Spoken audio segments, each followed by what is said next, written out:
오늘 성경 본문 사도행전 2장은 굉장히 중요한 역할과 의미와 가치가 있는 장이다라는 것입니다. 왜냐하면 성령이 강림하시며 또 신약 교회가 탄생한 장이 바로 오늘 사도행전 2장입니다. 그래서 우리가 사도행전 2장을 보다 잘 이해하기 위해서는 구약의 창세기 11장과 연결할 수가 있어야 되는데 서로 매칭이 됩니다. 왜냐하면 창세기 11장은 완벽한 하나님의 창조의 에덴 동산이 나오죠. 그리고 계속 이것이 추락합니다. 죄를 짓고 그리고 그 에덴 동산에서 쫓겨나고 그러던 와중에 또 홍수 심판이 있고 그리고 이 창세기 11장에 와서는 바벨탑이 건설이 됩니다. 하나님의 심판을 받고 무너져 또 전 세계로 흩어져 각기 다른 언어를 사용하는 민족이 되게 되는 것이죠. 그래서 이 민족 사이에는 갈등이 생기고 벽이 생기고 그리고 언어와 마음이 소통되지 않는 이러한 오늘 이 시대의 사회가 된 것입니다. 어디서부터요? 창세기 11장 아주 실감나는 시대를 살아가고 있지 않습니까? 우리는 전 세계에 흩어져 마음이 소통되지 않습니다. 언어의 벽뿐만 아니라 마음의 벽 그리고 갈등과 불신 아주 최고조에 이른 이 시대를 실감나게 우리는 살아가고 있다라고 하는 것입니다. 이때 해결 방법이 있을까요? 그 해결 방법이 사도행전 2장에 나온다라고 하는 것이죠. 여러분 성경은 참 놀랍습니다. 완벽한 창조, 죄를 짓고 추락하며 어떻게 보면 제일 밑바닥까지 왔어요. 그런데 여기서 교회가 탄생이 되고 그리고 우리를 통해 하나님의 역사가 이 나라를 회복시키며 궁극적으로 새 나라 새 땅, 이 하나님의 완벽한 이 창조의 그림이 다시 회복이 되는 이 놀라운 것이 성경을 통하여 바라볼 수 있는 주님께서 재림하시며 모든 죄를 심판하시며 그리고 새 하늘 새 땅을 다시 주님께서 건설하시며 그리고 저와 여러분과 함께 영원한 시간을 누리는 이 놀라운 이 성경의 역사를 우리는 바라볼 수 있어야 된다라고 하는 것입니다. 그 시작이 바로 교회다라고 하는 것이죠. 다시 한번 이 땅을 회복시킨다. 어디를 통하여서요? 교회를 통하여 한 마음이 되고 교회에 모인 서로 다른 사람들, 같은 나라에 살지만 우리나라 독립해야 된다. 로마에 빌붙어서 사는 민족의 배신자, 이 모든 사람들이 교회 안에서 한 민족이 되고 같은 메시지를 듣고 민족과 언어의 벽, 유대인과 이방인의 벽을 초월하여 하나의 공동체를 형성하며 천국의 모형, 주님께서 우리를 다시 회복시킬 그 땅을 어디서 바라볼 수 있다고요? 교회에서. 그래서 우리는 천국을 생각하시며 또 우리가 이 천국 가기 전 또 우리가 이 땅에 우리의 생명을 다하고 우리는 천국문을 열고 들어갈 텐데 그 전 우리는 재림을 기다리는 사람입니다. 오늘 주님이 오셔도 내가 주님과 함께 주님께서 나를 받아주시고 내가 주님 앞에 선다. 우리는 이 복음의 시대에 살고 있지만 이 천국 가기 전 주님께서 오시면 내가 주님 앞에 선다 라고 하는 이 신앙의 사생관을 가지고 우리는 살아가야 한다, 살아가는 사람이다 라고 하는 것이죠. 그런데 그 천국의 모형을 어디서부터 볼 수 있다고요? 이 땅의 교회 공동체를 통하여 이것이 바로 교회의 탄생이다. 그 장소가 바로 여기입니다. 우리 사도행전 1장 13절을 보실까요? 들어가 그들이 유하는 다락방으로 올라가니 베드로, 요한, 야고보, 안드레, 빌립, 도마, 바돌로메, 마테 및 알페오의 아들 야고보, 셀로닌 시몬, 야고보의 아들 유다가 거기에 있어. 자, 여기 보시면 다락방으로 올라가니 제가 언제 말씀을 드렸는데요. 이때 이 이스라엘의 가옥 구조는 2층이었습니다. 그래서 2층에 주거 공간이 있다. 다락방으로 올라가 그 뜻입니다. 누구의 다락방인가? 여러분 잘 알고 있었던 예전에 문제야 마가의 다락방입니다. 근데 이 마가가 문제였어요. 왜냐하면 땡땡이를 쳤거든요. 전도여행 가다. 그래서 이 바나바와 바울이 이것 때문에 다투게 되죠. 바울은 아주 엄격한 사람이었습니다. 저 예전에 사고친 마가를 데려갈 수 없다. 이 바나바는 격려, 이름이 격려입니다. 늘 격려해주고 그러면 제가 데리고 가겠습니다 해서 이 전도 여행이 이제 두 팀으로 이렇게 편성이 되게 되는 것이죠. 그 마가 요한을 썼습니다. 예전에 문제였지만 성숙한 사람이 돼요. 또 교회 공동체, 최초의 교회가 바로 마가의 집에서 탄생하게 되었다. 사실 이 마가 요한은 베드로의 수제자입니다. 또 예수님을 가장 옆에서 본 사람이죠. 예수님께서 최후의 만찬을 이 마가의 집에서 마가의 다락방에서 하셨습니다. 제자들의 발을 어디서 씻겨 주셨습니까? 여기서 씻겨 주셨어요. 또 성령 강림 어디서요? 마가의 집에서. 또 교회가 어디 탄생했습니까? 바로 마가. 그래서 마가복음이 사실 우리가 마태, 마가, 누가, 요한 순서로 우리가 알고 있지만 사실 이 마가복음이 오리지널 텍스트다, 제일 먼저 쓰여졌다라고 성경학자. 왜냐하면 제일 적절하죠. 예수님을 가장 옆에서 봤으니까. 이 마가의 집에서 교회가 탄생하였다라고 하는 것입니다. 그렇다면 우리 사랑하는 성도 여러분, 장병 여러분, 군가족 여러분, 우리도 마가처럼 성령 체험을 보고 예수님을 보고 또 이 교회의 탄생을 통하여서 정말 예전에 문제였지만 성숙한 주님의 사람이 되어 정말 주님의 놀라운, 주님의 거룩한 도구가 되기 위해서 정말 우리도 마가처럼 우리가 해야 할 일이 있다면 무엇인가라고 하는 질문을 오늘 우리는 이 성경 본문 속에 던지고, 여러분 해답은 성령 충만입니다. 그랬던 마가도 성령 충만하여 이제 나아가는 것입니다. 성경을 쓰며 이 성경을 통하여 전 세계에 복음을 전하는 예수님의 제자처럼 거룩하게 쓰임 받는 사람이 누구냐? 그 문제야 마가 요한이 예수님께서 모든 사역을 보시고 그리고 성령 충만을 임할 때 그의 인생 속에서도 예수님의 제자처럼 놀라운, 여러분 그러한 비밀, 성령 충만의 비밀 무엇인가라고 하는 질문을 오늘 우리는 이 성경 본문 속에 던지고 함께 주의 음성을 들을 때 첫 번째로 순종의 자리에서 시작되었다라고 하는 것입니다. 순종의 자리가 성령 충만의 자리다라고 하는 것입니다. 예수님의 제자들이 다시 예루살렘의 이 마가의 다락방에 모인 것은 주님의 말씀에 순종하기 위함이다라고 하는 사실을 잊지 말아야 합니다. 우리 사도행전 1장 14절입니다. 사도와 함께 모이사 그들에게 분부하여 이르시되 예루살렘을 떠나지 말고 내게서 들은 바 아버지께서 약속하신 것을 기다리라. 자, 예루살렘을 떠나지 말고 머물러라. 그리고 약속한 것을 기다리라. 여러분 성령 충만의 자리는 바로 예수님의 말씀에 순종하는 자리였다라고 하는 것입니다. 성령 충만은 어떤 사람인가요? 말씀 충만한 사람입니다. 말씀에 듣고 끝내는 사람이 아니라 이 말씀을 듣고 마음에 받아들이고 믿음의 분량대로 결단하며 순종하는 사람, 말씀에 순종하는 사람이 어떤 사람입니까? 예, 바로 성령 충만한 사람이다 라고 하는 사실. 그래서 마가 요한은 어떤 사람이었습니까? 예, 마가 요한은 주님의 말씀을 듣고 약속의 말씀을 마음에 새기고 결단하고 순종하며 또 한 걸음 더 나아가 자기 것을 드릴 수 있는 사람. 왜냐하면 이 마가의 집이 교회로 쓰여질 수 있도록 자기 공간을 내어준 것이죠. 이게 쉽겠습니까? 쉽지 않죠. 자기의 것을 아낌없이 주님에 드리는 이 말씀의 순종의 사람을 통하여, 그의 집을 통하여, 그의 것을 통하여, 그의 인생을 통하여 성령의 놀라운 이 충만의 역사가 펼쳐지더라. 복음의 역사가 펼쳐지더라. 하나님의 뜻이 그를 통하여 이루어지더라. 그러므로 누가 성령 충만을 받습니까? 바로 순종하는 제자들이다라고 하는 것입니다. 머물라, 머무는 것이죠. 모이라, 모인 것이죠. 주신 주님의 약속의 말씀에 순종한 것입니다. 그런 사람들에게 놀라운 성령 충만이 부어졌던 것입니다. 우리 다시 한번 사도행전 5장 32절을 보실까요? 사도행전 5장 32절입니다. 우리는 이 일의 증인이요 하나님이 자기에게 순종하는 사람들에게 주신 성령도 그러하니라. 자, 놀라운 말씀이죠. 하나님께서 자기에게 순종하는 사람들에게 무엇을 주신다고요? 예, 성령 충만을 주시고 성령을 주신다라고 하는 것입니다. 그렇다면 정말 실패한 우리의 삶의 자리에서 일으키시는 그 성령을 사모한다면, 성령 충만을 사모한다면 먼저 해야 할 일이 있습니다. 예, 그렇습니다. 그것은 바로 우리를 향한 하나님의 말씀에 온전한 순종을 여러분 결단하셔야 한다라고 하는 것입니다.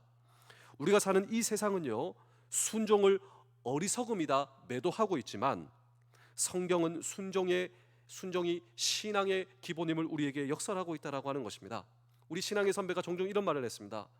우리가 신앙에 입문하는 순간 순종의 학교에 입학한다. 우리가 신앙에 입문하는 순간 세상은요 불순종으로 가득 찹니다.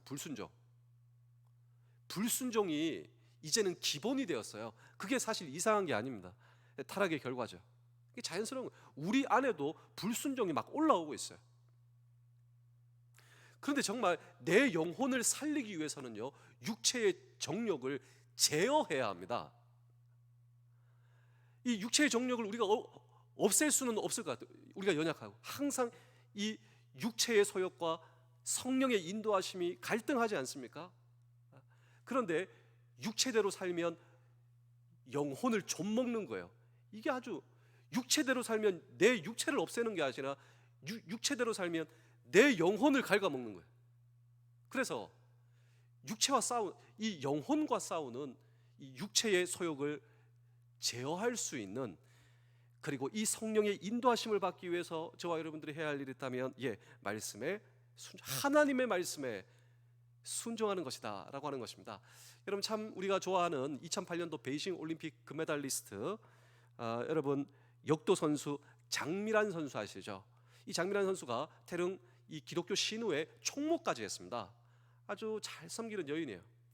우리는 보통 그 여인이 역도를 잘 드니까 뭐 당연히 할 수 있는, 그렇지 않대요. 항상 기도하는 마음으로, 또 경기 후에 기도의 세레머니, 그 선수가 이렇게 얘기합니다. 세레머니가 아닙니다. 저는 정말 기도합니다. 역도 앞에서 그냥 막막하대요. 내가 이걸 들러 올릴 수 있는지. 그리고 기도하는 것입니다. 하나님, 제가 하나님의 영광을 위하여 하나님의 영광을 드릴 수 있다면 제가 이것을 들게 해주세요. 2008년이 지나고 2012년도 런던 올림픽에서 실패했습니다. 그래서 메달을 따지 못하고 4위로 이제 마치게 되었는데 그렇게 눈물을 흘렸대요. 왜냐하면 오히려 더 금메달 딴 것보다 더 벅찼답니다. 교통사고 후유증으로 할 수가 없었대요. 역도 앞에서 하나님, 제가 할 수 없습니다.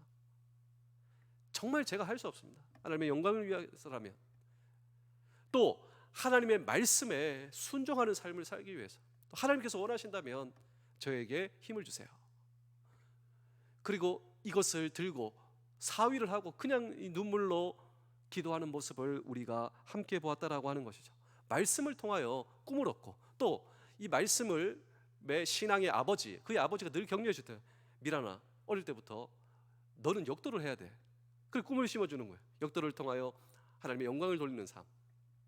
그리고 사인 연습하라고. 너 유명하게 될 텐데 사인해야 되지 않나. 그래서 이 장미란 선수의 좀 이상한 사인이 그때부터 말씀을 통하여, 또 말씀의 부모님을 통하여 얻은 꿈 말이죠. 오늘 저와 여러분 어떻습니까? 그렇습니다. 성경 전체에는 하나님께서 우리에게 주시는 모든 약속의 말씀이지 않습니까? 이 약속의 말씀으로 우리 가정을 격려하고 내 삶 가운데 아버지의 약속을 붙들고 그리고 순종의 길을 걸어갈 수 있다면 이것이 바로 성령 충만의 첫 번째 스텝이다라고 하는 사실을 기억하시는 우리 모두 되실 수 있기를 주의 이름으로 축복합니다. 두 번째로, 성령의 능력을 사모해야 합니다. 처음 제자들에게 성령이 임했습니다. 놀랍죠? 그들이 성령의 권능을 받고 예루살렘과 온 유대와 사마리아와 땅끝까지 이르러 내 증인이 되리라. 이것이 주님이 그들에게 주신 약속의 말씀을 정말 그들은 순종했습니다. 성령이 너희에게 임하시면 권능을 받고 예루살렘과 온 유대와 사마리아 땅까지 내 증인이 되리라. 주님의 약속의 말씀을 정확하게 순종했죠.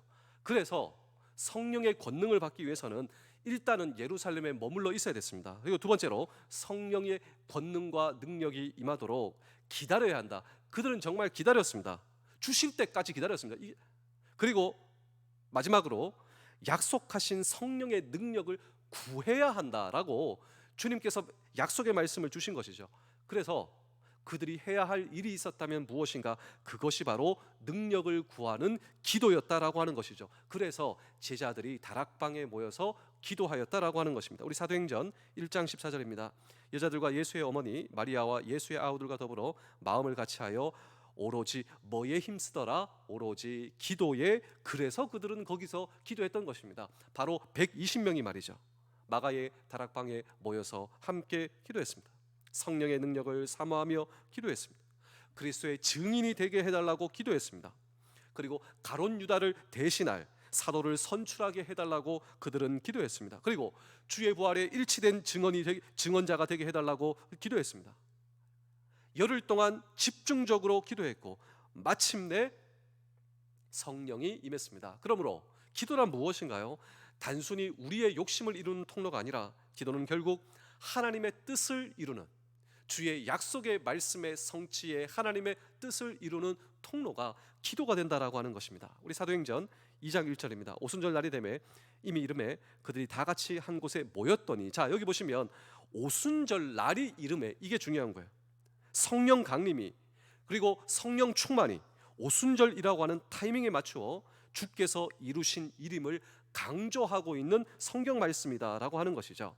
오순절은 유월절, 초막절과 함께 유대인들에게 있어서는 3대 명절 중에 하나입니다. 근데 이것은 특별하게 우리의 의미가 있어요. 예수님께서 부활하시고 40일이 지난 후, 그리고 승천하신 지 몇 날이 경과되어 오순절 날이 되자 성령 충만이 임하셨는데, 이 오순절 날은 50일이라고 한 뜻이 있습니다. 예수님께서 부활하시고 40일 동안 하나님의 나라에 비전을 주시고, 하나님의 비전이 우리의 비전이 되게 하시고 승천하시고 10일이 지난 시점, 총 50일이죠. 그때가 오순절. 오순절은 50일이라고 한 뜻입니다. 그때 성령이 강림하시고 교회가 탄생하고, 그리고 저천국의 모형, 하나님께서 회복시킬 그 땅, 새나라 새하늘, 그 비전을, 그리고 주님의 다시 한번 주님의 오실, 회복하실 그 약속과, 그리고 놀라운 주님의 창조의 이 드라마의 회복의 그림을 우리에게 주셨다라고 하는 것이죠. 이 일을 위해 그곳에 그 성도들의 기도를 사용하셨고, 그리고 그냥 오신 것이 아니라 그들의 기도를 통하여 오셨다라고 하는 것입니다. 그렇다면 기도란 무엇입니까? 그렇습니다. 기도란 오늘 저와 여러분들이 하나님의 뜻을 이루는 통로로 나를 사용하여 주시고 나의 기도를 사용하여 주신다라고 하는 것입니다. 그러므로 우리는 기도로 일하는 자들입니다. 모든 하나님의 사람들은 기도로 일하는 것을 우리는 다시 배워야 합니다. 지금부터 다시 배워야 합니다. 무엇보다 먼저 우리가 일하기 전, 사역하기 전 성령의 능력을 구해야 합니다. 하나님의 일을 하면서 문제가 생길 때가 있죠. 또 문제를 만드는 사람들이 있는데요, 보통 보면 대부분 자신의 고집과 소견만으로 일을 할 때 내가 문제를 만들 수가 있어요. 제가 문제를 만들 수가 있어요. 우리가 문제를 만들 수가 있어요. 내 모든 고집과 소견을 내려놓고 성령의 능력으로 채워달라고 기도하며 성령의 이끄심으로 일하게 해 주십시오라고 우리가 먼저 기도할 수 있을 때, 이것이 바로 성령 충만의 시작이 된다라고 하는 사실을, 하나님께서 나를 통해 일하신다라고 하는 사실을 기억하는 우리 모두 되실 수 있기를 주의 이름으로 축복합니다. 마지막으로 성령 체험을 사모해야 합니다. 우리 사도행전 2장 2절입니다. 호련히 하늘로부터 급하고 강한 바람 같은 소리가 있어 그들이 앉은 온 집에 가득하며, 자 성령이 임했습니다. 여기 보시면 바람이 아니라 바람 같은 소리, 바람 같은 소리가 옵니다. 3절을 보실까요? 마치 불의 혀같이, 불의 혀처럼 갈라지는 것들이 그들 제자들 머리 위에 하나씩 임하였어요. 그리고 2장 4절 보시면 다 성령의 충만함을 받고, 6절 9절을 보시면 거기에 모인 천하 만국의 사람들이 들을 수 있는 방언을 통하여 복음을 전하기 시작했다. 복음을 알아듣고 충격받기 시작했다. 이것이 바로 기독교 복음의 시작이 되었습니다. 이 복음은 성령의 놀라운 표적과 기사를 동반했는데, 표적과 기사에 주목하는 것이 아니라 복음의 진정성을 성령께서 입증해 주셨다라고 하는 것입니다. 모든 표적은요, 모든 기적, 우리는 사실 기적을 위해서 기도하지만 사실 표적과 기적은 하나님이 그곳에 함께 하시고 임재하신다라고 하는 증거입니다. 그래서 성령 충만의 결과는요, 내 자신을 드러내는 것이 아니에요. 그래서 종종 어느 곳에 참 이 성령 집회가 있고 거기에 참 은혜가 있다, 누가 드러나면 아니죠. 그 결과는 내 자신과 누구를 드러내는 것이 아니라 하나님의 임재와 복음의 능력이 드러나는 거예요. 그리고 복음의 능력이란 무엇입니까?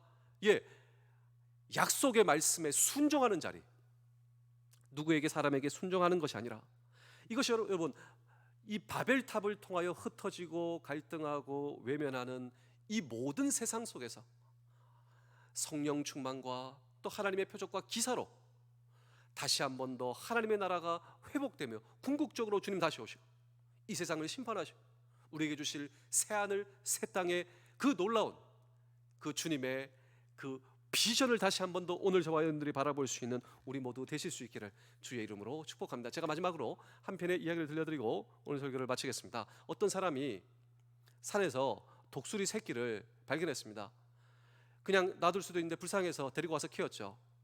그래서 어디서 키웠냐면 그 닭이 있으니까 또 뿅아리들이 있고 있으니까 그래 너 뿅아리 동기로 너 같이 커라. 그래야지 독수리 새끼가 뿅아리 그런데 다르게 생겼다고 막 구박받는 거예요. 엄마한테도 구박받고 그 동기 저기 형제들한테 그냥 막 둘러싸가지고 너 이상하게 생겼다고 너는 차별 받아야 된다고 주눅 들고. 근데 어느 날 이제 좀 컸어요. 다들 컸어요. 근데 몸집이 점점 커지고 못생겼다고 놀림받고. 근데 하늘에 진짜 독수리가 날개를 피고 올라가는 전부 다 닭도 그렇고 엄마도 그렇고 모든 이 뿅아리들이 야 멋있다. 나도 저렇게 됐으면 좋겠다. 근데 그렇게 될 수가 없죠. 근데 그 독수리가요 눈이 막 반짝이는 거예요. 눈이 반짝이면서 자기 날개를 펴니다. 전부 다 쳐다보는 거예요. 그 날개를 펴고 올라가게 되는 것입니다. 창공으로 높이 쏟아들더니 그 독수리를 따라 수평선 너머로 날아가게 되었다라고 하는 것이죠. 이것이 오늘 저와 여러분들의 일이며 이것이 바로 사도행전 2장의 이야기다라고 하는 사실을 잊으시면 안 돼요.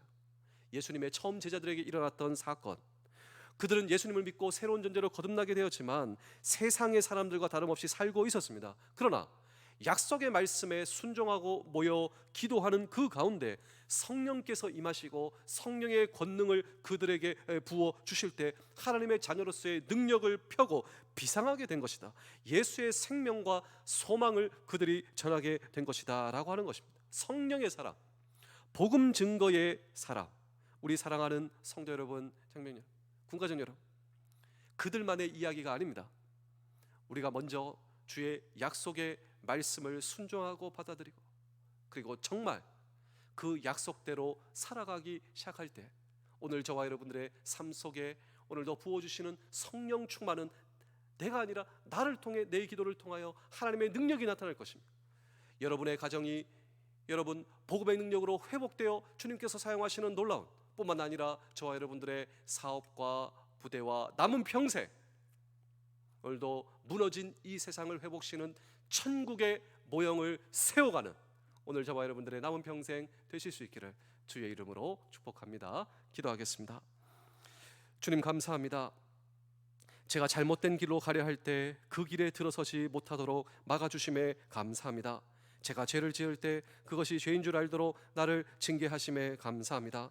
모든 것이 주님이 나의 삶을 다스리신다 증거임을 믿습니다. 주님의 징계는 나를 향한 하나님의 사랑임을 믿고 감사하게 하여 주옵소서. 하나님이 모두 허락하시기를 기대하며 나아가는 어리석음을 버리게 하시며 하나님이 나의 소원을 모두 허락하신다면 이 얼마나 위험한 인생일까요? 제가 원하는 대로 모두 하는 것이 얼마나 위험한 일인지 깨닫게 하시며 하나님의 거절 또한 나에게 은혜임을 알게 하여 주옵소서. 그것이 안전한 길로 인도하시는 하나님의 신뢰인 줄로 믿습니다. 주님의 허락도 거절도 모두 기쁨으로 받아들이길 원합니다. 아닌 것을 거절하시는 주님의 사랑에 감사하며 그 사랑을 누리는 하루 되게 하여 주시옵소서. 감사드리오며 예수님의 이름으로 기도하옵나이다. 아멘. 오늘도 우리의 주님이신 주님께 기도하며 오늘 하루 시작하시겠습니다. 기도하시겠습니다.